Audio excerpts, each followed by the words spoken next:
لنډه کیسه مور او ملایکه. ملګرو، کیسه تر پایه واورئ چې د مور له مینې خبر شئ. یوه مور د خپل ناروغه زوی د کټ خواته ناسته وه او ژړل یې. ملایکه راښکته شه، مور ته یې وویل: ای مورې، زه د الله جل جلاله له خوا راغلی یم، ووایه څه غواړې؟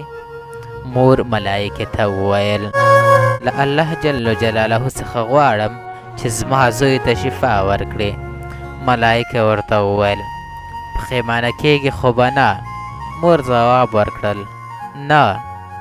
ملایکې ورته وویل: اوس د زوی روغ شو، خو تا کولی شو چې د خپلو ړندو سترګو غوښتنه دې کړی وای.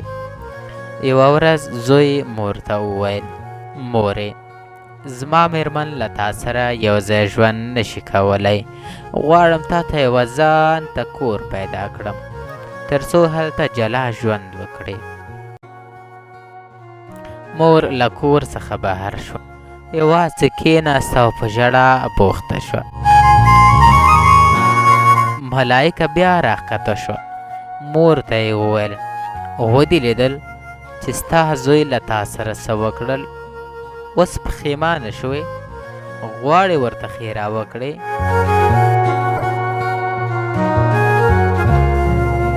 مور ورته وویل: نه پښیمانه یمه او نه هم ورته ښېرا کوم. ته څه پوهېږې؟ ملایکې وویل: بیا هم د الله رحمت پر تا شوی. له الله جل جلاله څخه د خپلو سترګو لید غواړې؟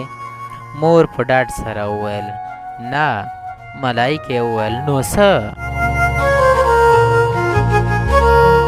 مور ځواب ورکړ: له الله جل جلاله څخه غواړم ګور مې ښه او زړه سوانده ښځه وي او وکولی شي چې زما زوی بختور کړي، ځکه زه نور هلته نه یم چې له خپل زوی څخه څارنه وکړم.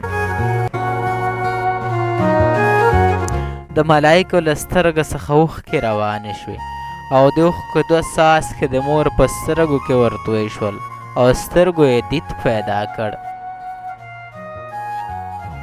کله چې مور د ملایکې اوښکې ولیدې، ورڅخه یې وپوښتل: ملایکې هم ژاړي؟ ملایکې وویل: هو، خو یوازې هغه وخت اوښکې تویوي او ژاړي چې کله الله جل جلاله وژاړي. مور پوښتنه وکړه: الله جل جلاله هم ژاړي؟ ملایکې ځواب ورکړ: الله جل جلاله همدا شیبه په لیوالتیا د خپل خلقت چې نوم یې مور ده ژاړي، یعنی مور ژاړي، الله تعالی هم ژاړي.